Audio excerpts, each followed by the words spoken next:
Parker Simmons can beat his best placement, and if David Mancuso can reach those heights once again. Let's get into this game number 1, shall we? The first leads of our top cut matches, we have Rillaboom and Dragapult for David. Exeggutor right off the bat alongside the Indeedee for Parker. And because Rillaboom is faster than Indeedee, the Psychic Surge will activate second, leaving Psychic Terrain up on the field, protecting both of Parker's Pokemon from any kind of fake out. I'm looking at Expanding Force. I know. Exeggutor is so ready to rock with this terrain in its control. But Dragapult is still going to be the fastest thing on the field right now, unless we do see this Torkoal switch in and set up this Chlorophyll on the Exeggutor. Very possible there. That would make Exeggutor very fast. Double its speed with the Chlorophyll. Indeedee does swap out. So Rosemary, you might have nailed it here. This Exeggutor wants to be moving hit fast and hitting hard. Drought will activate, setting up the sun, and Exeggutor will be super speedy. So how is this Rillaboom actually going to deal with this? Because I think there are some options here for you to be able to go for some pretty heavy hitting damage, but you've got the resist there onto the Exeggutor. Well, not anymore now because it's going to be a Psychic type. Yeah, this is going right off the bat. Immediate full offense. Exeggutor will act first with Expanding Force. With the Psychic Terrain and Psychic Terra boost, this will be a lot of damage. Oh my goodness, Dragapult is just going to get knocked out in one hit. We have seen this far too often on this stream, that one of the fastest Pokemon in the format does not get a chance to actually move. Nice call there with the high horsepower. That would have been the Indeedee slot, which means that this Torkoal now takes a lot of damage coming in, but does it matter? Like, this Exeggutor is still super fast. Psychic Terrain is still up, and Magmar can't redirect Expanding Force. You can go for like an Overheat, bring it down to its Focus Sash, but it still is going to be around. This Expanding Force, I don't know how you stop this if you're David. You have nothing to resist it. No. Except for something like the King Gambit, so you could switch that in, and then you are going to be immune to any Expanding Force, but you still have to deal with the fact that this Torkoal has access to Weather Ball, which is going to deal super effective Fire-type damage into that slot. So if this Expanding Force is going to knock out this Magmar in one hit, then it would be vulnerable, but not to be. This Magmar still gets a chance to fire back with an Overheat to knock out this Torkoal before it gets a chance to fire off an attack. Well, that's a great play from David there, knowing that Magmar is bulky enough to survive an Expanding Force thanks to that Eviolite, and knowing that King Gambit will be immune to that Expanding Force, smartly targeting that Torkoal with Overheat, taking advantage of the sun it's set up and the Torkoal's lower special defense, making sure that King Gambit, which is very heavily threatened by something like a Weather Ball, like you called out, Rosemary, will be able to stick around. And now I think if David wants to win this game, this King Gambit will be very important. Again, it's the only thing that will be resisting, and in this case being immune to the Expanding Force. Very strong into the Exeggutor, but you still have the option to possibly go for a Sleep Powder. Magmar will be able to redirect something like Energy Ball, which I don't know why you'd ever go for that in this case, but the Magmar having the Vital Spirit actually is really important here, because if the Exeggutor opts for a Sleep Powder, then it will be redirected and useless. King Gambit is out of here. It's very important that David is going to be able to get this grassy terrain back in his hands so that he can actually go for something like this Sucker Punch, threaten a KO onto this solo Psychic type Exeggutor. And it's also going to make this Expanding Force single target. So going into the Magmar, it's going to also not have the terrain boost anymore, but it's still going to be enough damage to send this Magmar packing. And oh, this poor Rillaboom. At least this Ursaluna doesn't have its guts activated yet. So this Rillaboom can hang on through that headlong rush. And in fact, the Ursaluna does get its defenses dropped for that trouble. That's a very important survival there from Rillaboom, because if it goes down, the Ursaluna can kind of freely just wait for the Exeggutor to get knocked out, have Indeedee come in, and then have it redirect any attacks from King Gambit, which will allow it to knock it out with something like the Headlong Rush. But Rillaboom now sticks around. It is threatening super effective damage into this Ursaluna, but of course this Exeggutor is still the fastest thing on the field. Indeedee can very easily swap in and set up the Psychic Terrain, which will protect Exeggutor from Fake Out, from Sucker Punch, and allow it to deal with this Rillaboom, so this Ursaluna can be safe for later and then handle King Gambit afterwards. So Indeedee is going to come in, and it's going to be that Psychic Terrain active for the rest of this game because David is down to his final 2 Pokemon. This King Gambit still has an opportunity to go for this Kowtow Cleave, which would be plenty, to actually knock out this Exeggutor, but you still have that Focus Sash as an held item for the Exeggutor to have to deal with. I love the Terra Dark, though. You're going to be boosting up those Dark type attacks even further, and you're also going to get rid of your weakness as your Steel type to something like that Headlong Rush from the Ursaluna in the back. Also keeps you very safe from these Expanding Forces. So unfortunately, Rillaboom, this is all DFS is not going to help you for this particular turn. You just don't have enough HP to withstand that attack. David is reduced down to his final Pokemon, which is this Terra Dark Black Glasses King Gambit. Kowtow Cleave comes out here, will be enough to easily one-hit KO this Indeedee. We have to wonder if that's going to be enough. The Ursaluna is still very healthy in the back. Now that you're no longer a Steel type, you've activated the ability for Ursaluna to just use Facade, and that will not be lowering your defense and special defense, which makes you even more bulky for the remainder of this game. Again, Psychic Terrain is still up, so you can't Sucker Punch his Exeggutor. Energy Ball is no longer weak and resisted into this King Gambit, so I think Parker has more than enough offense to finish off this game. You're just going to have to hope that maybe the Kowtow Cleave is going to be able to go first and be enough to knock out this Ursaluna. If there is something like a crit, you do have this Terra Dark, but it's just a bulky bear. No hibernating for this Ursaluna as it goes on the offense. Takes the knockout onto the King Gambit, and Parker wins game number 1. It's not been a good weekend for Dragapult's led into Pokemon that have abilities that double when weather conditions are active, has it? No, it has not. First Basculegion and then Exeggutor just preying on these poor Dragapults that have no protect, no way to reset terrain or weather. That was just a crazy start. A lot of explosive offense coming up from Parker. You look at a team like Parker's and you think, okay, maybe there's like the option for the fast mode with the Exeggutor, but instead that seems to be like the main game plan here. It's not an option, it is number 1, going immediately for those huge expanding forces. Dragapult needs a meteorology degree. But I don't even know if that would help it, actually. You gotta tutor this poor Pokemon. I do want to call out what I think was a really smart play. The turn that Parker used Expanding Force to knock out Magmar as the Rillaboom switched in, and it took this Headlong Rush. When you use Expanding Force in terrain, it does hit both targets, but you are manually selecting a target every time. And if the terrain does happen to get shut off before the Expanding Force goes off, it will hit that one target instead of both. And he selected the Magmar on that turn to make sure it got knocked out, even if Rillaboom swapped in like it did. So really heads up there just to know that Magmar is more important of a target than I believe the King Gambit that was next to it at that point. Just because the Magmar, if it was able to break the possible Focus Sash on that Exeggutor, that could have gone a little bit differently for Parker. But ensuring that Magmar is gone, you get David down to his final 2 Pokemon, you reestablish your terrain control for the rest of the game and set up the Exeggutor to sweep. I wonder if David just needs to bring the Rillaboom in the back. If you expect that this Indeedee is going to be led again, then maybe you do have to come in and get rid of the terrain before you see this Exeggutor go all out on the offense with these expanding forces. Because we saw that Rillaboom lose that speed interaction where Indeedee did have a Psychic Terrain set up at the end of the day. That's true. I think that it would be a much safer play for David, especially because if you lead Rillaboom and Parker doesn't lead the Indeedee, he can also just easily switch it in immediately and get the Psychic Terrain up. So having Rillaboom in the back to switch in and possibly reduce the power of that Expanding Force could be a much safer strategy. We do see there is no Rillaboom on the field just yet. Indeedee Exeggutor once again for Parker, but King Gambit and Magmar a much safer lead, and I think a much stronger lead in this position for David, rather. Yes, I like this lead a lot better, especially when you look at this King Gambit. You do have that Terra Dark to make sure that you aren't going to be taking any damage from these Psychic type attacks if you wanted to boost up your offense even further. And now you could switch in the Rillaboom if you really want to. You could. This is actually a prime position for Rillaboom to come in, especially if Parker doesn't swap out this Indeedee. It becomes really safe for this Rillaboom. You turn off the spread damage from the Expanding Force. Rillaboom is pretty heavily threatening Indeedee in general. Woodhammer is not something Indeedee loves to take. And of course, Sleep Powder is not effective into grass types as well. But Indeedee, wanting to be able to come back in later, will switch out to Ursaluna. So our Ursaluna now going to be on the receiving end of a potential attack, but the King Gambit also doesn't want to catch that smoke. Ends up going back into its ball as well to be replaced by this Rillaboom. So grassy terrain now active on the field, and it comes down to Exeggutor versus Magmar. This is a really safe position for David now. The Psychic Terrain is gone. Overheat comes through and should be able to break this Focus Sash on Exeggutor, bringing it all the way down to 1 HP. Both of the Pokemon on David's side of the field are immune to Sleep Powder, Rillaboom being a grass type and Magmar having the Vital Spirit ability.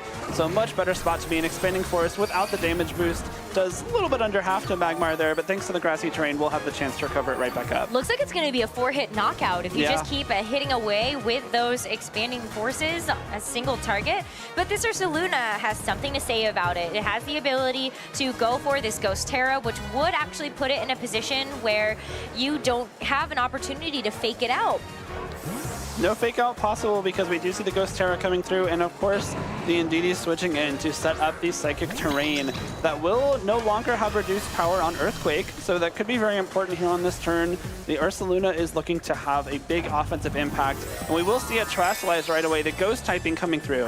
Ghost typing is also not necessarily just good for the fake out, but it's also good to make sure that this Ursaluna isn't going to be taking increased damage from something like a Wood Hammer from this Rillaboom. You're also shutting off the priority in general, so you couldn't even go for something like a Grassy Glide if you wanted to. This Magmar has had its special attack dropped by 2 stages thanks to the overheat that turn prior, so it's not going to be doing a whole lot to this Indeedee so far, but you can see how this Wood Hammer would have been able to do some major damage to this Ursaluna, but cannot otherwise. Earthquake comes through, will hit all Pokemon on the field. Magmar goes down, Rillaboom takes that very well, but Indeedee, because it did take the overheat from the Magmar on the swap, and because its Psychic Seed was consumed earlier on in this game, actually takes a whole lot of damage here, and looks, it's in a spot where one more attack from Rillaboom should be able to knock it out. The Wood Hammer does some really good damage into that Ursaluna as well, so now David's in a much stronger spot. This Indeedee can no longer Terastallize or anything. It can't resist those Grass-type moves, being the Grass Terra itself. If David does have the King Gambit, or sorry, not the Dragapult in this game, this would be a nice turn to bring it in. But King Gambit also really good here because Rillaboom should act first. Could knock out the Indeedee with any of its attacks, and then King Gambit has the chance to fire off a Kowtow Cleave into that Ursaluna, which now will take super effective damage. This Ursaluna is certainly not long for this world, so I think you have to try to go for a big knockout here and now, otherwise you're going to lose that Ursaluna and a huge piece of your offense for the rest of this game number 2. But I love the position that David has put himself in here. This Rillaboom makes a nice target for something like the Facade, but I think you should also consider that this King Gambit, if left alone in front of this Exeggutor and this Indeedee, will not take any damage. Yeah, this King Gambit now in a much stronger spot. The Exeggutor being down to very, very low HP is very good for David, especially considering that we gave it so much trouble in that first game. Follow Me does come through, will redirect attacks from both of David's Pokemon, but because Indeedee is so low on HP, High Horsepower knocks it out and King Gambit gets a free swing. Especially if King Gambit is able to move first. Ursaluna are usually pretty slow, and so this is going to be the case. King Gambit gets the Kowtow Cleave off into the Ursaluna, and now it is super effective. So if it was doing 50% damage before, it is certainly a KO now. Really big for David now. He's taken the Pokemon lead for the first time in this set. And now Parker is down to his final 2 Pokemon. It will be this Exeggutor at 11 HP, and this Torkoal, which does still have all of its HP remaining, is threatening some pretty scary eruptions here. But this Exeggutor, especially if Rillaboom finds a way to swap out and back in, will no longer be protected by something like a Sucker Punch, even a Fake Out if Rillaboom can pivot itself back out. The problem is, though, this King Gambit's going to knock out this Exeggutor before this Torkoal gets a chance to swing. Yeah. So I think even though you know that this Exeggutor is the fastest thing on the field now, thanks to that Chlorophyll ability activated, you still have to deal with the fact that this King Gambit could just get that free punch in. It is the Dragapult in the back, though, so maybe this is one of those opportunities where you go, Dragapult, this is your one job. Your duty is to come in and take this hit so that Rillaboom can come back in later. Yeah, Dragapult, unfortunately, not getting a whole lot done in either of these games. But I think even in this case, this is still a big win for David. You are able to bring the Rillaboom back in, which will get rid of the Psychic Terrain. It will set up Grassy Terrain once again. So now Exeggutor has to worry about Fake Out. It has to worry about Sucker Punch. It does have the option for Sleep Powder, but it does not have Protect, unfortunately. So it cannot be, there's no way to dodge a Fake Out coming out from this Rillaboom. It should be able to knock out the Exeggutor. I believe David still has Terastallization available to him, so you could pretty easily go for a Terra Dark on this King Gambit, get a bunch of damage off with Kowtow Cleave, remove your Fire type weakness, and make sure that Eruption is not doing huge damage to both Pokemon on David's side. There's the Terra. I think you're okay just making sure that this Rillaboom can stick around. The Fire Terra, the perfect call. Make sure that you also are able to deal with this Torkoal. Because Rillaboom, too, it can provide a lot of offensive pressure to something like the Torkoal because you still have high horsepower available to you. So the Fake Out is able to knock out this Exeggutor and leave this Torkoal all by itself. The final Pokemon standing in the way of David Mancuso winning this game and bringing us to a game number 3. The Kowtow Cleave is able to help bring this Torkoal down to about half HP, so this Eruption is not going to hurt nearly as much. Unfortunately for King Gambit, though, missed the memo on that Steel typing, so it does get knocked out to that attack. That's also a smart Terra there. Of course, the Fire means that Rillaboom should be able to stand up to this Torkoal, and because it does have high horsepower, is actually going to have enough damage in the tank to take it out. provided high horsepower doesn't miss. Of course, there is a small chance, but enough for the KO right off the bat with the critical hit. Don't need to worry about hitting 2 of them when you can just hit 1, huh? That is so true, though. Assault Vest was so nice to have on this Rillaboom as well, because you know that you have that defensive Terrifier, but you also have the opportunity to survive some of these special attacks from this Torkoal when you know that you're going to be resisting them as well. So really, really safe end game there for David to have set himself up in. And we're going to a game number 3 in this Top Cut match. We sure are, and this has been 2 really entertaining games so far.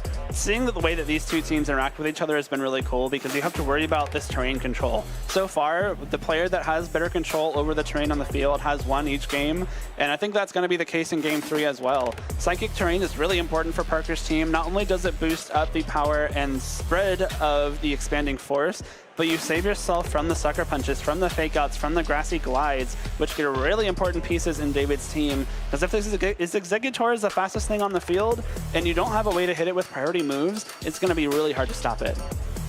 Going to be very difficult. And we saw that David made that adjustment to bring the Rillaboom in the back rather than leading it at the very beginning, so that he had the opportunity to switch it in, actually get that grassy terrain right away, rather than giving up that terrain control immediately to Parker's Indeedee. So as we head into this game number 3, I kind of wonder if there's going to be any sort of switch up here from Parker. Leading the Indeedee was good. Having the ability to have Executor go all out on the offensive with the Sun, also very good. But do you want to consider maybe, is it really Indeedee plus Executor? Is it Indeedee plus something else? Do you actually want to set up Trick Room for this particular matchup? We haven't seen that at all. Exactly. This is ostensibly like a very Trick Room focused team that hasn't used Trick Room once at all in these first 2 games. I understand it though. This Executor is really threatening into David's team, and when Trick Room is up, and Sun is also up, this is Executor is going to be moving last. So it makes sense to kind of stay away from the Trick Room, and you kind of probably lose too much steam with the Indeedee trying to protect that Executor to then set up the Trick Room later on without getting knocked out first. The Magmar also becoming a really important piece for David here, and kind of showing why it's used over Electabuzz on some of these teams, because the higher offensive output with Overheat, and specifically the Fire typing here, are coming in very handy. Having that Fire type resist in the form of Magmar to kind of stifle the Torkoal a little bit. We saw it knock out Torkoal from over half of its HP remaining with that Overheat in the Sun as well, something Electabuzz could not have done. So Magmar proving its worth here on David's team. I'm mostly wondering, Rosemary, is Dragapult going to get to attack this game? I think there are some pretty good odds that it will not, but maybe it isn't even in this game as we enter into the final game of this best of 3. Ooh. David and Parker fighting for a spot to keep their dreams alive in this Top Cut, as David's going to have the King Gambit and the Magmar, and Parker are switching things up, the Indeedee and the Gallade. I like this mix-up a lot. The Gallade now threatens the King Gambit very heavily. Of course, Sacred Sword, boosted by that Sharpness ability, is huge damage, possibly even enough to KO it if the King Gambit terrestrializes into the Solo Dark type. It is also Terra Fire Gallade, which could come in very handy. Resisting damage from the Magmar, resisting damage from Rillaboom, and more importantly, you cannot be burned by Will-O-Wisp from Magmar if you are that Fire type. Do we finally get to see it? Maybe. I kind of wonder. I don't know. I'm like, I'm giddy right now. Do we actually see our Trick Room team commit to Trick Room? Who's to say? It's going to be Indeedee now, after giving away the terrain, going to keep himself safe for just a little bit later, as David is going to bring out that trusty Rillaboom, knowing that there is that Sacred Sword available. Now you know the Rillaboom can take that just a little bit better. And you've got the Grassy Surge as well, as Magmar gets a chance to go for the Will-O-Wisp, but it's going to miss the Gallade. So this Terra, the save of Terra on the Gallade is going to be a big deal, knowing that the Terra is available for their Ursaluna now. Yeah, that is really huge for Parker. Dodging that Will-O-Wisp, and not using your terrestrialization to become a Fire type and guarantee that you don't get burned saves you a huge resource, like you said, Rosemary. This terrestrialization can be really big for this Ursaluna to make sure that it doesn't get hit by super effective attacks from this Rillaboom. Of course, being a Ghost type also makes you immune to Fake Out later on in this game. And the Gallade now at full HP alongside this Ursaluna. 2 very, very strong physical attackers that are going to have a great time now that Trick Room has finally gone up. Oh, yeah. I mean, Ursaluna, Gallade, they're eating pretty good right now, as this Magmar is also sort of a sitting duck. Maybe quite literally. Yeah, I mean, this Earthquake threatens some very strong spread damage. We saw in Game 2 that Parker is not afraid to Earthquake his own Pokemon, especially now that Ndidi comes back in. It looks like we're going to see another combination, Psychic Terrain and Earthquake, coming out from Parker. Love the just sheer confidence from Parker to go for an Earthquake and deal damage to your own partner. And as David switches in the King Gambit, I don't think he's going to be super happy about what is about to happen. You've got this terrestrialization that's going to come through first, and then, oh no.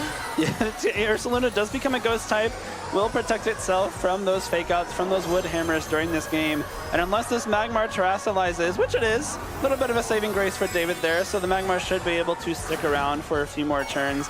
Becomes a ghost type itself. You know, you've got some dueling ghosts here, but this Earthquake is going to be huge. This damage is going to most likely just knock out King Gambit straight up into a big chunk to Magmar, which should set up Parker very well for the rest of this game. I mean, with the Guts boost activated, that King Gambit is actually going to have enough to stay around. So the overheat to knock out the Sandini is pretty big here. But it's not over just yet. David is still in the thick of the woods right now with this King Gambit on such low HP. So, I mean, okay. Could have gotten much worse for David there. Earthquake was a great call. King Gambit does take a lot of damage coming in, but Ndidi is knocked out, and we did say terrain control was a deciding factor in the first two games. If Rillaboom does switch back in, Sucker Punch is on the table. Fake Out and Grassy Glide are on the table. Now that Ursaluna is a ghost type, it is much more vulnerable to this King Gambit if it is able to get either a Sucker Punch or a Kowtow Cleave off. So a lot of damage being taken from David there, but a smart overheat target means that Ndidi, if the combination of Earthquake and Overheat is knocked out, and David can have Grassy Terrain up. This is risky though, and Parker has a very big decision to make. Do you try to call the bluff and David doesn't actually go for a Sucker Punch into the Ursaluna, or do you try to play around that and actually try to go for some type of pivot? It's gonna be the latter. Parker gonna save that Ursaluna in the face of this Dark King Gambit and put the Gallade out in its place. David not falling for it. It's gonna be a protect on the King Gambit. This Magmar, it's got something to say about it. I think it's a really smart play from David there. I think you need to preserve this King Gambit until you can guarantee that it gets to attack this Ursaluna.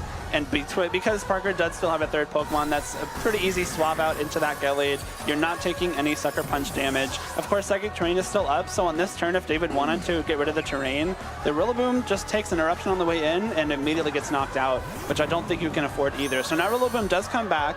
Fake Out is in play, so you can fake out either the Gallade or the Torkoal to make sure they don't attack this turn. And we still have yet to see David's fourth Pokemon as well. If it is that Dragapult, actually looking like it could be a pretty strong piece of this puzzle once Trick-Room expires. And then we would get a chance to see a Dragapult attack. That could be a pretty big deal. Fingers crossed. Yeah, well, this turn could be that deciding factor as we take a look at this Gallade and this Torkoal versus this King Gambit and Rillaboom setup. David has an opportunity to go for a fake out onto either of these pieces, but what do you actually think is going to be the bigger threat?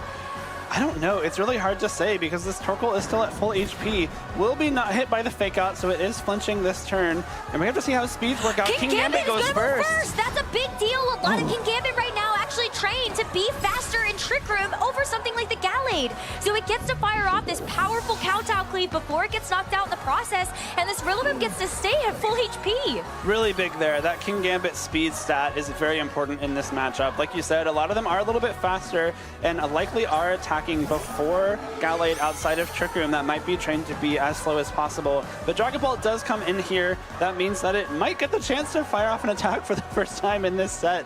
Grassy Glide now is an option for David, which would knock out the Gallade and possibly allow Dragapult to try and 1v2 the rest of this game against the Torkoal and the Ursaluna.